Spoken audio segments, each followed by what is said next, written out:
overview again. Yeah, well, they come look at, and maybe speak from that, he's worth speaking to. Well, And that's another- starting this weekend, right? Yeah.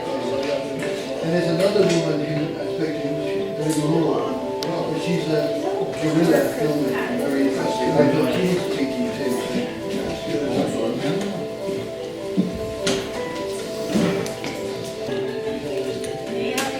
That it should be around. I can't find it, I'll call again. I gotta go find it first.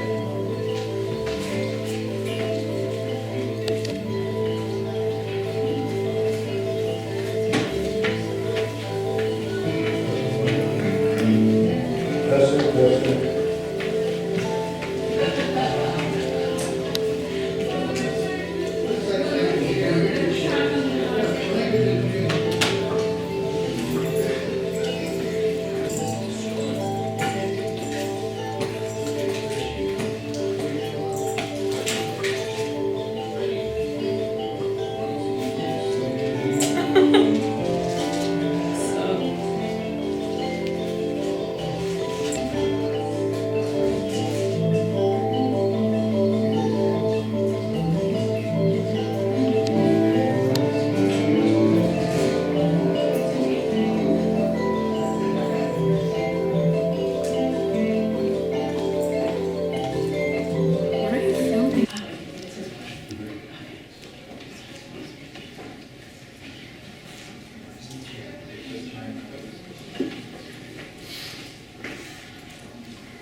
Signal's better than me, right?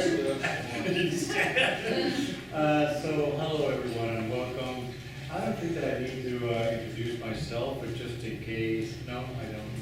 Just in case you know, Tony Scott, and I'm the director of the SFAI program, colleague of Christopher Coppola, and it's a real pleasure to be here to introduce you guys today.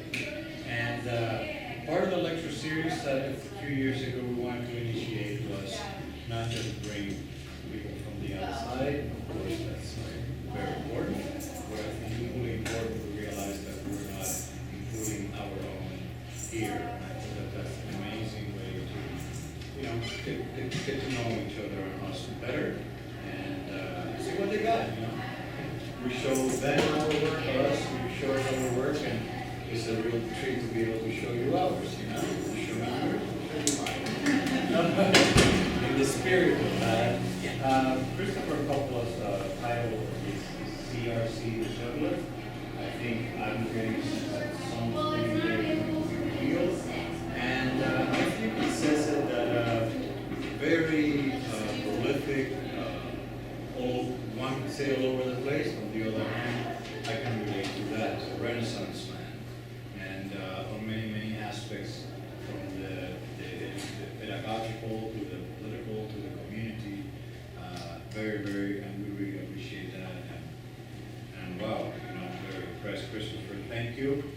film department chair here and president of Plaster City Productions Incorporated. He has been a professional filmmaker and a champion of digital media for over 30 years. He created Project Accessible Hollywood, a nonprofit, hands-on digital film festival designed to reach the everyday person. That's me. Governor Brown appointed Christopher to the California Arts Council, where he advocates for art in our public schools. Christopher recently finished 2 feature films, both premiered at the Mill Valley Film Festival. Please just give a hand and welcome Ron. Thank you very much. How the voice is going, so you can hear me all right? Good. I need to say that I am in the middle of a class, so if you see me go out, it's because I have to. Thank you.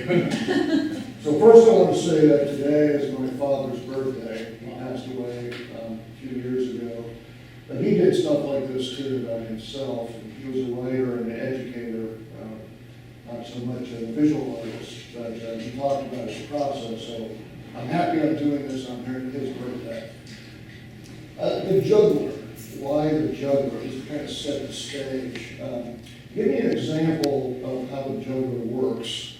I was in New Mexico, and I hoped to get this pretty big gig with NBC from a children's TV producer. He wanted me to be the showrunner, and I was working, because you can't do them in California, it's too big a country. Start with in New Mexico, bring films here, make a film fund, and they did. I lobbied for it, hung out with the governor, smoked cigars with the guy in the back rooms, talking about it. State studios were starting to be built, but I never really got anything back. It was kind of like Christopher Albuquerque, it's like Lawrence of Arabia. They owe me, they still owe me, and I've connected that dot for something later, and you will see. But I started hanging out with bikers, because there was a film I always wanted to make, which is also the reason why I was in New Mexico, which was Shakespeare on motorcycles. And it's an incredible state for lighting, and I needed like 2,000 bikes for this movie, and with my budgets that's impossible, so I had to go in and meet the Banditos, which are the second largest gang of motorcyclists, and I went in deep, met Get Down, very Shakespearean, also a tough guy, and they liked me, and I said, can I get 2,000 bikes, and they said, yes, you got to start riding with us. I said, I don't want to join, but I'll only ride with you guys. You can give me the 2, I'll give you the 2, but I'll only ride with you. I will not ride with the whole because I know you guys need each other. But, I started hanging, riding with them, going to bars, and we kind of got, friendly in a way that he always asked how I was doing. I just helped to get this kid a camera to make a film for his high school. I'm helping Flicks on 66 and help raise money for the film festival. I'm bringing a guy in who is handicapped because he was electrocuted in his head, and he wouldn't be able to use it, how to use it creatively, how do you live your life with it. So that's what I'm going to be doing. And let's start with the preview, the little kid in Long Beach, where my dad was a professor. My mother was an implement. He was very strong, very tough, and he became one of the greatest directors of all time. So this is like my first ball. Well, let's go with my dad. I call it the AFC ball, because I really love my father. Really. He was not a great father in terms of making sure there was food in the fridge. He was often he was gone. But in terms of thinking and listening to our work, you could say, he was so enlightened for us. He was like our first professor. And that even enriched me more in terms of my own art and in terms of liking to teach. Well, I'm going to start with this ball. In this little ball, there's some little balls. I had to juggle those little balls with this big ball. In this little ball, what I learned from my father was education, visionary ideas, helping people, government, being an arts advocate, that was all in there, okay? So I'm going to show you a little bit of that ball.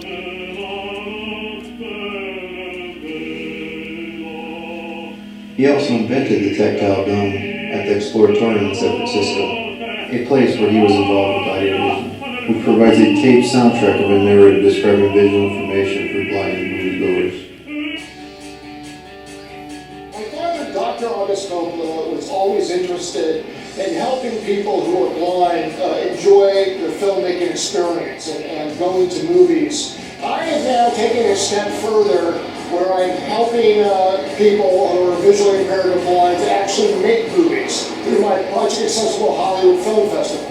3 years ago, we launched the Cinema Without Sight Film Festival, which is a festival for the visually impaired to participate in the world of cinema. We encourage blind kids to make their own movies. When I first heard about Christopher Coppola's Project Accessible Hollywood, I knew it was a great fit for the Cinema Without Sight program.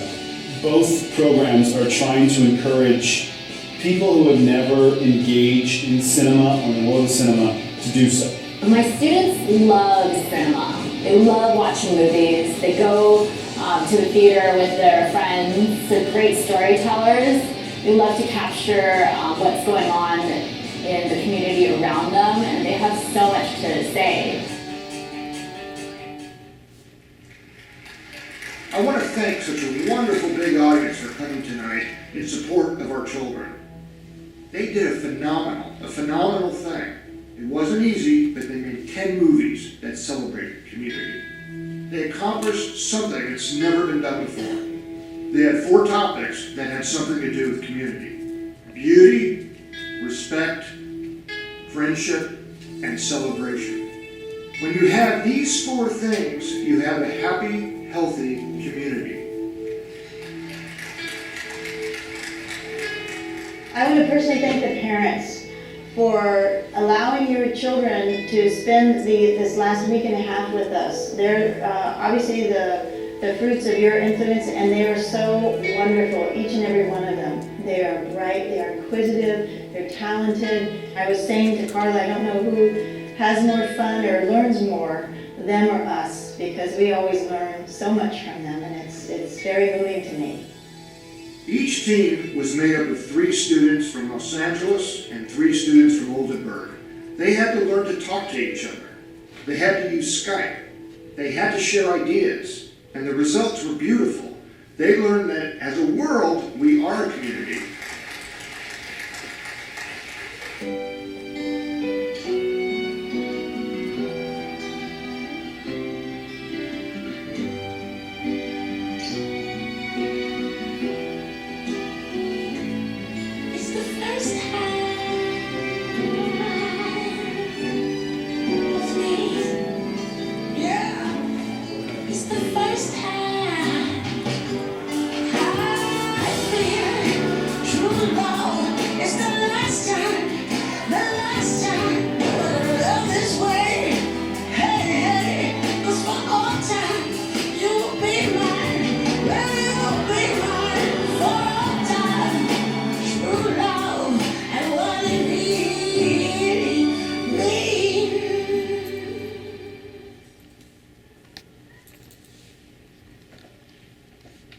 My name is Christopher Coppola. I am the head of the film department of the San Francisco Art Institute, and I'm also a councilman at the California Arts Council.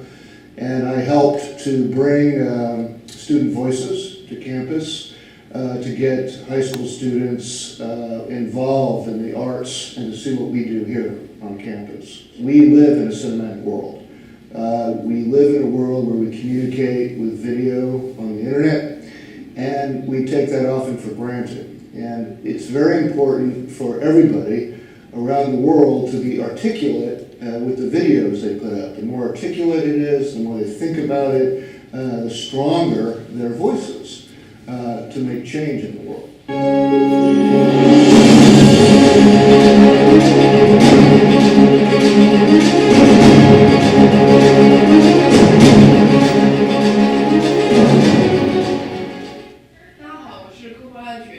在 SFAI 修 MFA 第2年，然后科博拉教授呢是一个非常平易近人，在业内享有一定声誉的教授。当初我选 SFAI 呢，完全就是因为Christopher Coppola 教授，因为我觉得呢，他不仅是一个非常专业的电影工作者，其次他也崇尚推进我们每个人的个人发展，让我们就是遵从自己的内心去做作品。所以我觉得就是大家能听到他的演讲是一件非常幸运的事情。谢谢大家。大家好，我是科波拉老师的学生，今年是我在SFAI的第2年，同时今年我也是他的助教。科波拉教授呢，作为一个老师，非常认真负责，对待同学呢也非常关心，特别是对待中国学生非常友好。他是非常风趣幽默的一个教学方式，希望大家多多支持他。Very much encourage all the creative collaborations between this state, the Golden State, and the people of China, and the artists of China. And I would just hope that Mr. Coppola here will be able to spread the word and create exchanges and events and art exhibitions and all manner of other forms of expression that will bring us closer together and really contribute to a deeper understanding of what it means to be human. Thanks. Okay. So I took all my dad's stuff that I learned and I took it a little further. So I was juggling what I learned from him, and I took my filmmaking experience and I go, hey, you know, I just kind of, on my Spanish test, it was like, yeah, you want a county order for us? I mean, it's a little bit like that. It is. It's kind of intimidating. And there's an interesting aspect to that where people are competing like crazy so that they count. I learned something. That's where I did it well. I mean, there's some expression in Italian, like it's not enough for me to succeed. It's old Southern Italian. My brother shall also fail. That's old mafia expression. And there's also the concept that the some of us in the family just have to slip through the cracks. And I'm like, I don't believe that. I'm so anti that. And so I became very inclusive and anti-exclusive. Some people say, well, that's because you don't have the county board. I don't care. I mean, that's where I go to with my dad and say anybody can make money. But that intensity maybe went to empower people who also feel like they're excluded. Okay, so that's all I connected. I said, okay, I'll use that. I will use the Coppola name, because whether they like it or not, it's a big name. And you'll see what my uncle, so you can see on his face how proud he is of the Coppola family. He was in the beginning, as you can see. And then it leads to, in this wall, how the artists do, which we'll get into, connected to me after I learned stuff from George, and I changed my way of making movies. And so I became kind of like the pirate of the Coppola family. And that bothered him, because I was kind of being groomed. I made my first film at 25, Dracula's Will, fresh out of this school.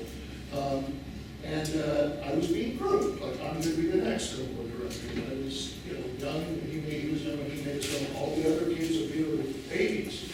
But the grooming didn't go well, because I had too many other things I like. Like the humor, all the stuff. Generations, right? And it has to be there at the beginning. Francis Ford Coppola presents a classic tape. Ain't no room in this town for your kind, Tex. Of hate. You don't think you killed me. Murder. And revenge. But, he was being sued because of the fact that it was based on Coppola Cassidy, which some of you may know. And it wasn't William Boyd. Okay, it was the books which were told to many of their friends. I just don't deal with it. So he shelved it for over 10 years. Because of the lawsuit. And all these fanboys have worked on it. They're all real fanboys. When they wanted their grandkids to see it, for them it was like, wow, that's.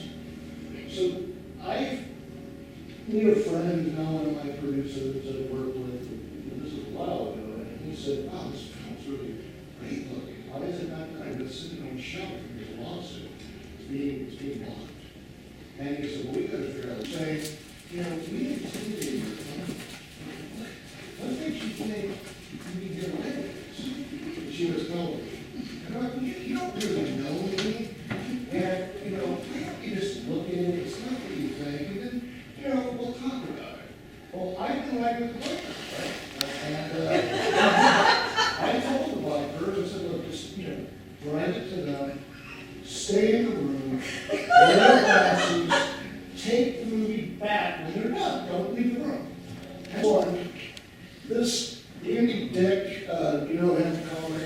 He had started a show for Alfie David, a billionaire who's really tacky. He's the guy that said, hey, I'll give anybody $1 million if they streak in front of President Obama. That guy. And so he started this thing called Film On, and I didn't know anything. I got a call from an Italian boxer. And he said, hey man, I really want you on the Andy Dick show. Man, it would be so funny. And I go, I don't think you're calling the right Coppola.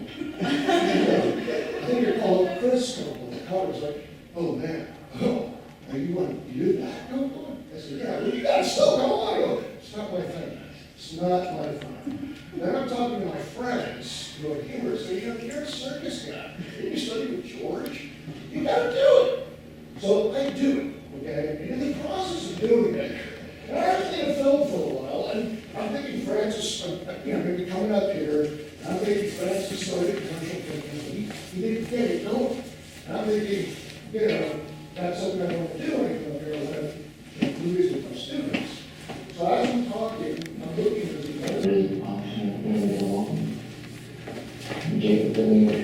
No wonder we got an alcoholic father. This is what he's left with? What a failure to live this This makes you wonder. How's your family doing? Good, thank you. What do they do? I find this funny, because later I did become beefcake and called me beefcake, and I thought, that's really nice, George. This is a major company. All right. So this is me doing my process, experiment. I was very pretentious. I only listened to bar talk, Beethoven, Stravinsky. I had no time for anything else. I wore slippers. I was like Ross Comic Conf walking around with some guy that you just wouldn't talk to.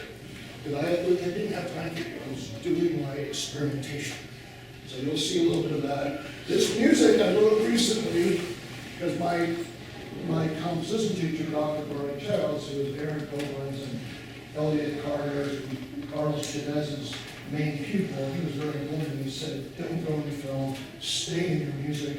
And then 30 years later, somebody had studied with him said, you write a piece for 8 pianos and 32 hands. And I said, yeah, I'll do it. He showed Barney in his up there in heaven there. And that led music lesson to one bunch.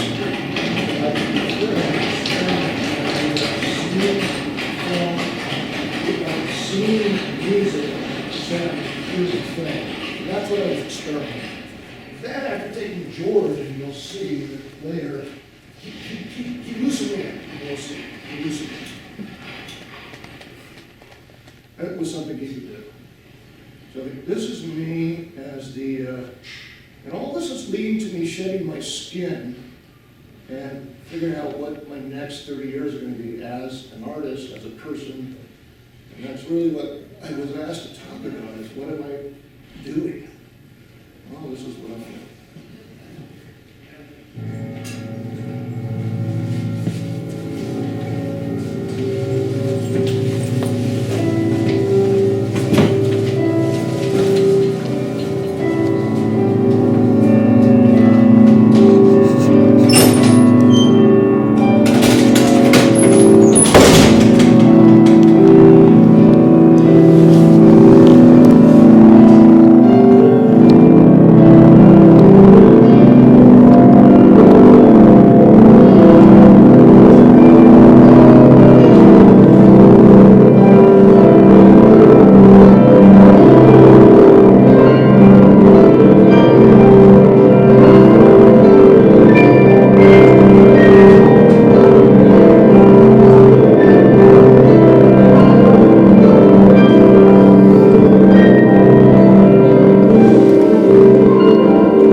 making a feature in 3 days. We shot it all, now we have to do post.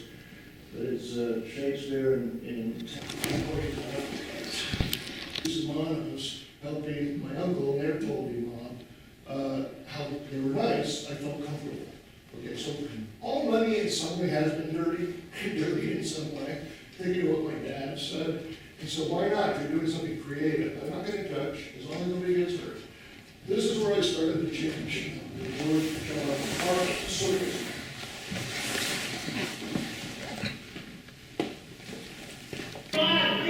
Vengeance upon you thusly. I say unto you, it is because you are all sinners. Sinners, pagans and heathens, lovers of lust, passion and intoxication, and other woes of the past, both hell and damnation. Do you friendship with other sinners can lead you astray? For any sin here, I say unto you, is verily a minion of Satan himself.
Freaky, man. Finally, what did he just call us? A freak? Mm-hmm. A freak. It's very right. Mm-hmm. Rude. Yeah. Well, look at the keys to my truck. That big silver sucker out there? Yeah. Let me ask you something, Tim. Did she do that over in town? You refused to crack a panel off your hand down. Yeah, I still got so long to go. She's done frosted. Gotta be easy. A shame. One by one. Those beautiful little teeth just started falling out of the beautiful little mouth.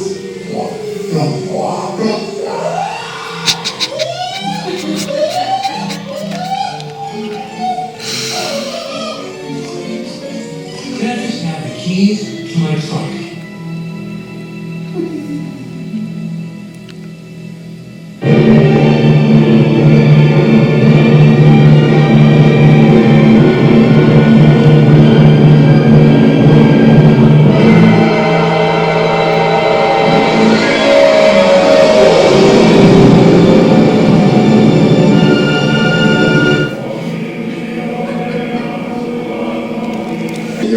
I think I'm kind of like Rudolph Valentino. I think I have a very good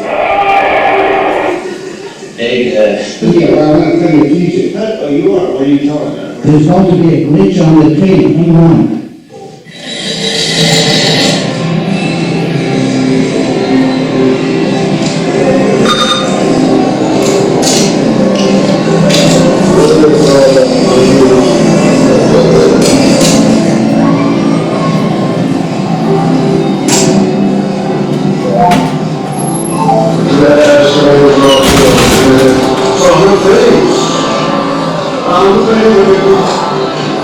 I came from digital technology. You was at the pit. I did. I came from digital technology. Hey, Darius, you want a pimp suit? Pimp suit right now. Digital pimp suit. You want a pimp suit? How much? I appreciate it, man. Good luck. Good luck on Sunday.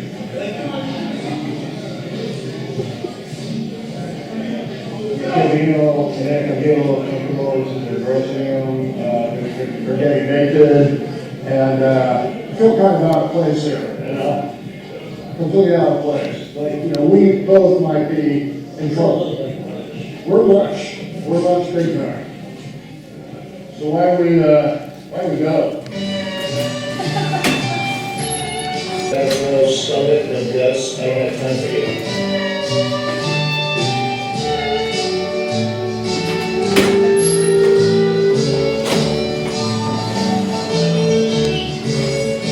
Students know my least favorite film of mine called Deadfall, and it was a huge flop at the end of my 30 years, and it was unfair. All right. Even when I was 8, I was making home movies with my brother. Oh, is that right? And he would make these little films with a Super 8 camera, and they were very intense, because I was 8 years old, he was 10, and we did this picture called The Unknown Circus. I call it a picture, but it's just a tiny little 8mm home movie. But I played a trapeze, I played the tightrope walker, and he was a trapeze artist that was jealous of me and was shooting me with a gun because of something involving a girl. This is going on when we're like 8 and 10. So it was pretty advanced, really good.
Good. That'll be damn. They're good for you. No.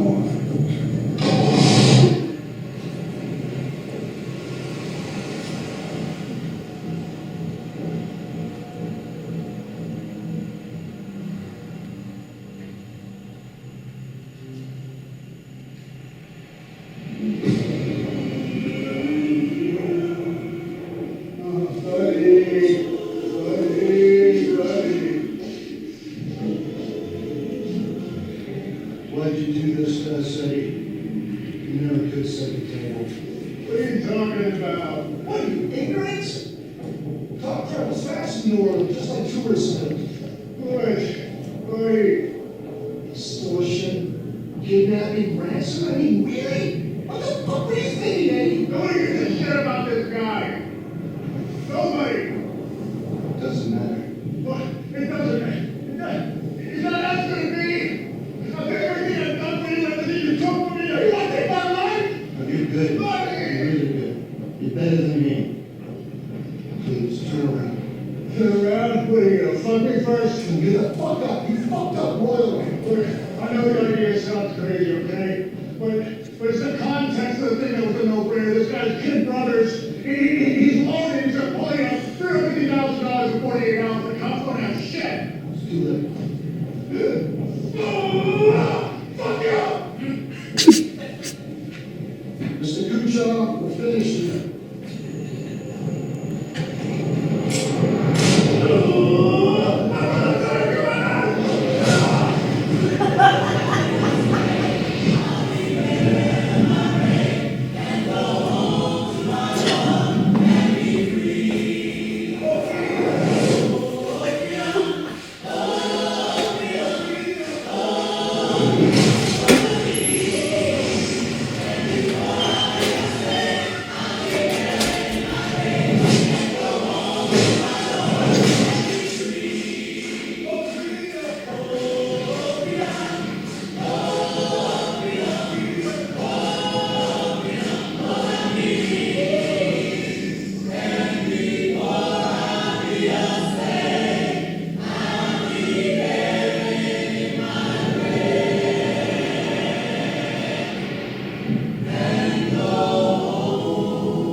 Listen.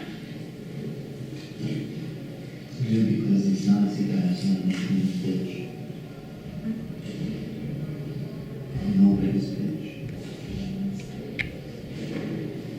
And I won't prove it.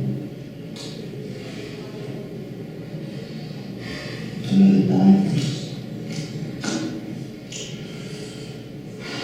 So you're gonna have a choice to make how this Nazi bullshit ends. How you earn respect in there is up to you. You admit? I'm gonna go. Come on now.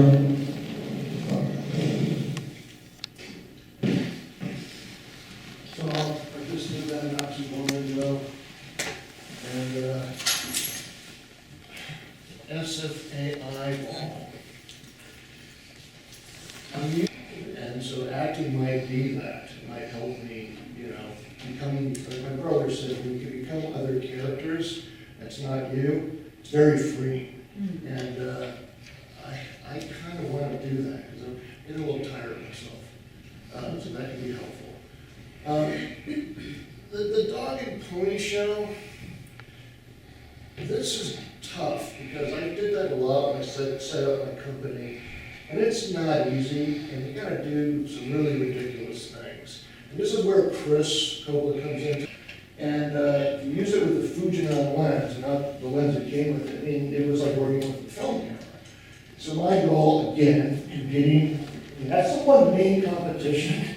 It's he learned from Roger Corman. And Roger Corman had a study of what he's doing it for young filmmakers and how you hone your craft. So the first thing I was created was Digiflix, which would have small crews, students working with professionals making these features that cost anywhere between $5,000 and $80,000 depending on the cast. But I get sued and I trademark it because of the term Digiflix. And I was in the newspapers using that term, and this woman in Chicago said it was her trademark, and that's where it all started. So the first thing you see is a scene, very George Butcher-esque. Hello? Where is everybody?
How I met him? Yes, please. I sued him.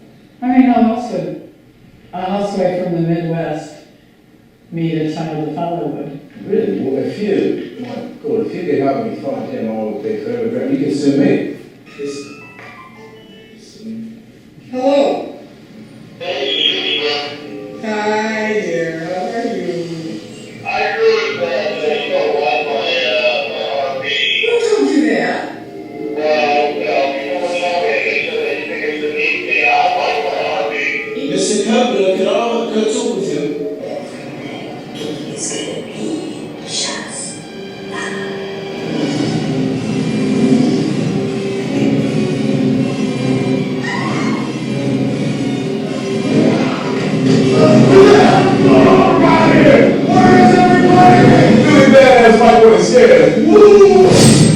She left me the property, I'm here, so handle the deed, Frank. I can tell that you inherited your mother's charm.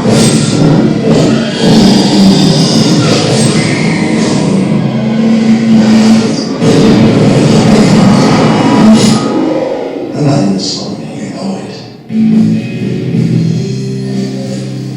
Welcome to Walmart. Hey, really great. Mr. Coppola. Oh, hi, Chris. I want to do the portrait of you. I was thinking maybe I can get a discount on some fishing equipment.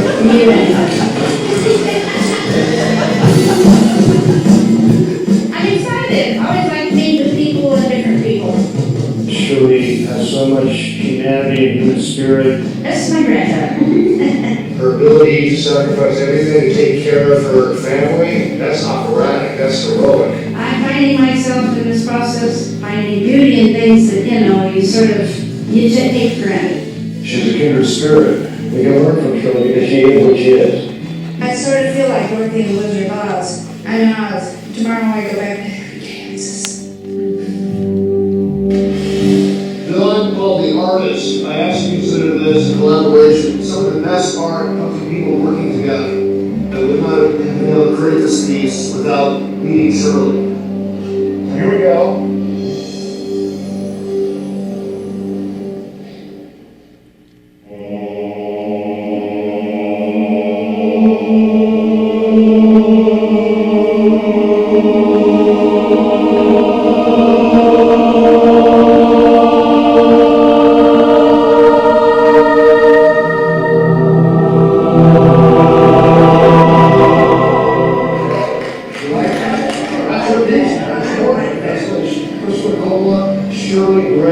That's your idea.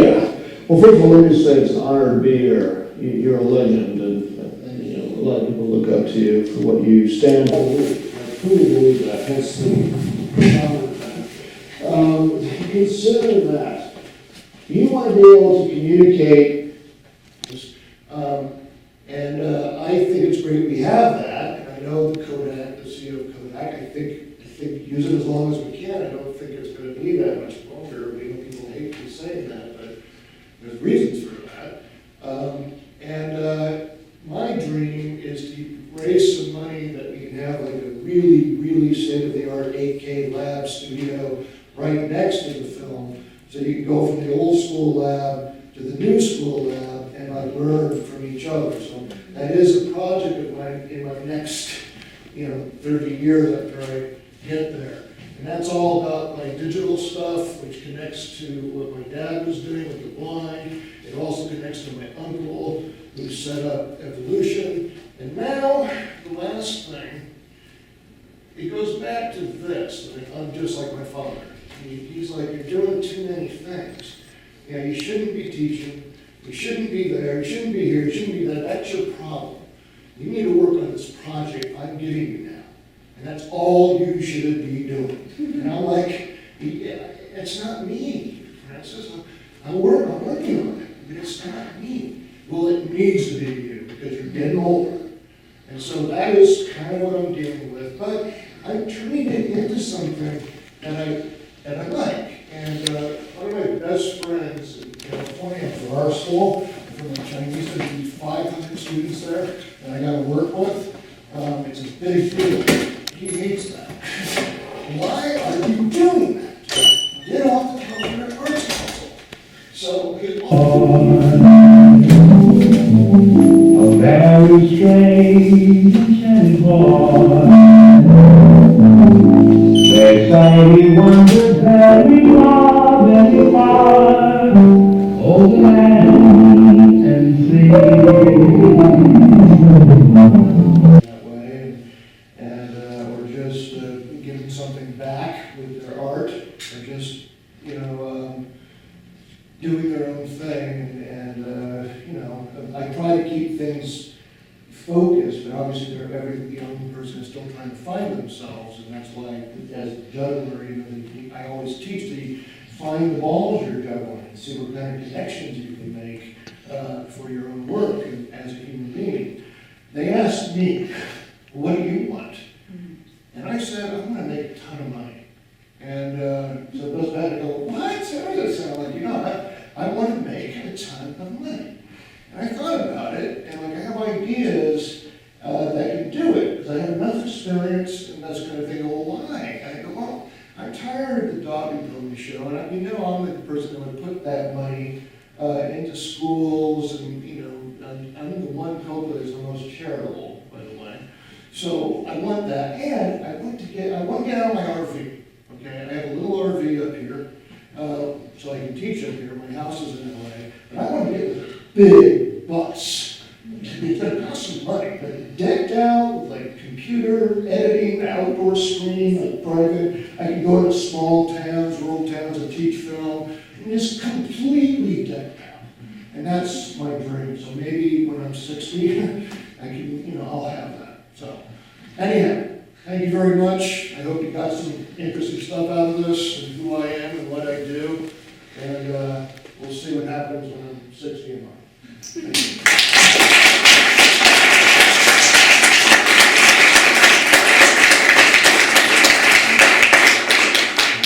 You guys have any questions for me?